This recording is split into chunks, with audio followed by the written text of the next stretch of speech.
Hello, everybody. Man, I am so excited to be able to come and see you today. I'm want to come and visit you today wherever you are. It's cool that I can come and visit you at your house or at your office or wherever you happen to be. Technology allows us to be there with you as well. So thank you for tuning in and for joining with us today on this Wednesday. It is a beautiful spring Wednesday here in the community of Mount Pleasant. We are here in my office at the barn at the Rice's farm where we have been the last 3 years. And but changes are coming. We here at the community church embrace change. We don't resist change. I think change equates to growth.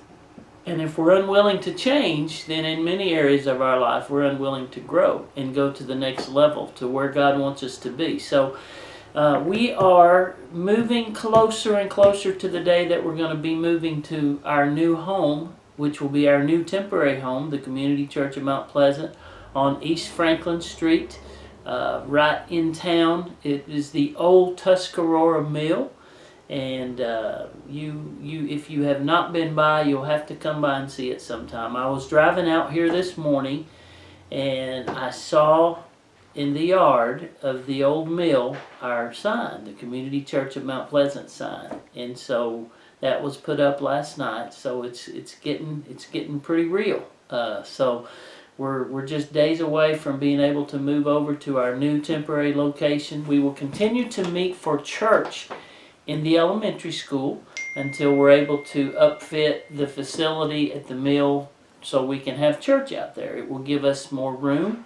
It will give us more of a centralized location. It will give us a home throughout the week, not just Sunday morning, but we will have a place we can unpack a little bit. Our workers, volunteers won't have to unload and load and reload and unload and do that every Sunday. We can leave everything there in our facility at the mill, and it'll be a place where we'll have an address and we'll have a phone and an office and lots of room for our children. And so we're just excited about the next phase of the journey along the lifeline of the Community Church of Mount Pleasant. It was a little emotional this morning as I was driving out, thinking about the last 3 years, all that God has done.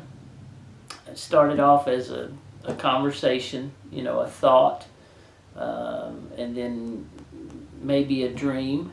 And then God began to get involved, and when God gets involved, it makes it a reality. And so the Community Church of Mount Pleasant is now a reality because God has breathed life into this place, into this church.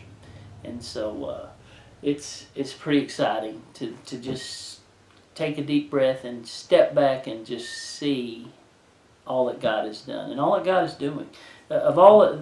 God has done so much, but I just think He's got so much more that He's going to do in us, in me, with us, in this community, and in this whole part of the state, in this whole region. God is not limited.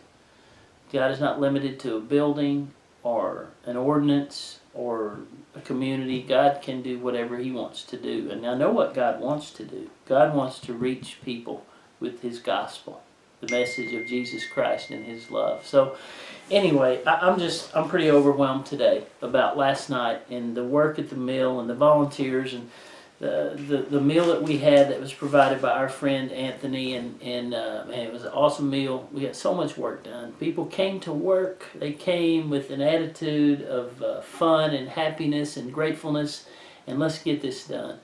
And it's just uncommon. So thank you, Community Church. Thank you. Thank you. You're awesome. This Saturday is a big event for us. It is our Happy Birthday CCMP. We're celebrating 3 years, so it's our birthday party this Saturday. And it's at the mill, and it'll be outside. The weather looks great. There will be inflatables, big tent, food, music, a bike stunt show that I really want you to come and see and maybe invite some people to come to. But help us come Saturday from 12 to 3 to celebrate happy birthday to CCMP. Sunday we start a new series. It's called Christ in the Gospels. There will be 3-part series, and the first one this Sunday is out of John 10:10. It's about the Good Shepherd, and I hope you can come. I want to share with you. I'm so full. I want to share with you about the Good Shepherd this Sunday.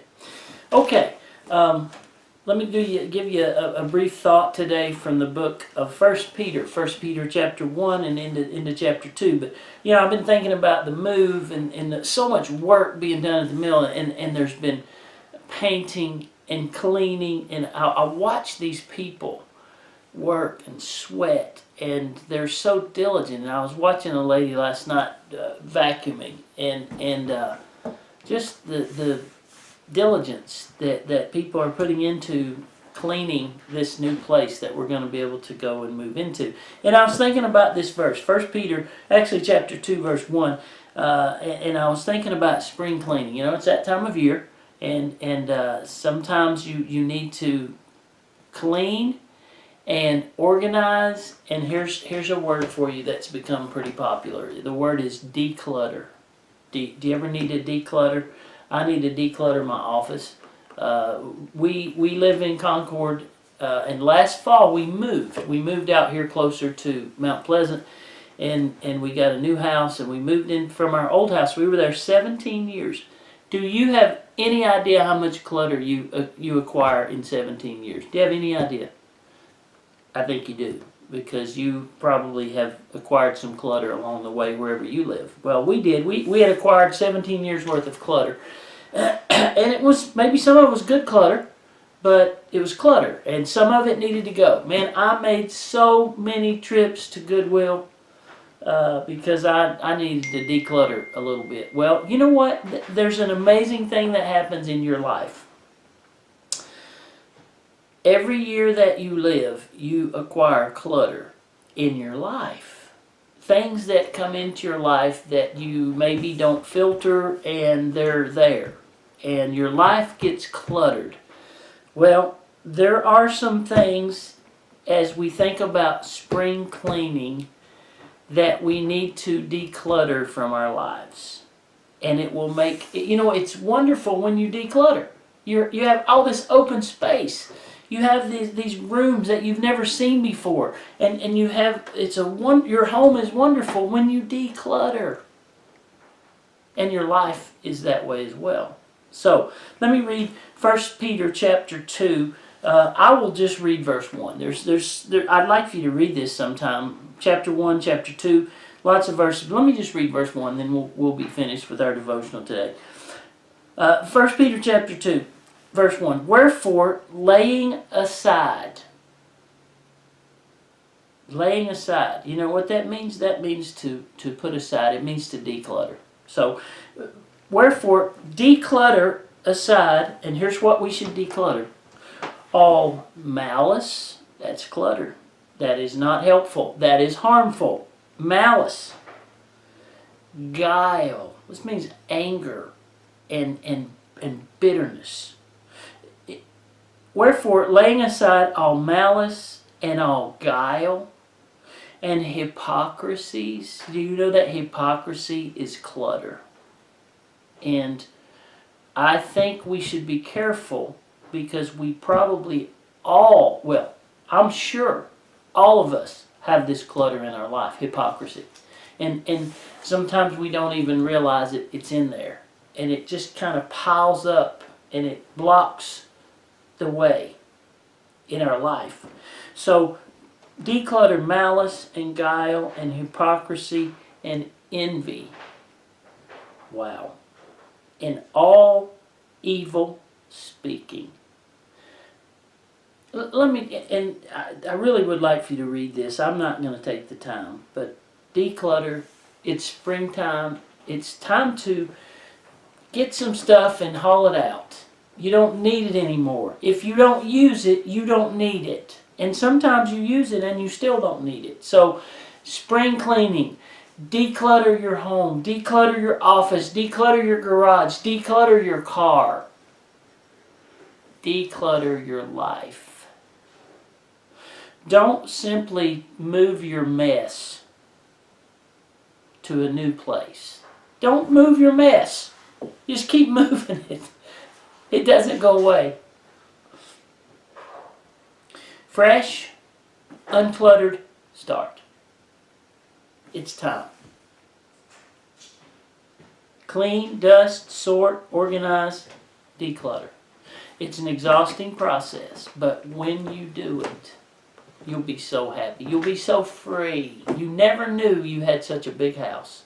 You never knew your life could be so wonderful. So I'm praying for you and for me and for our church and for our community that this spring, maybe starting today, we can get rid of some things that are harmful to our lives.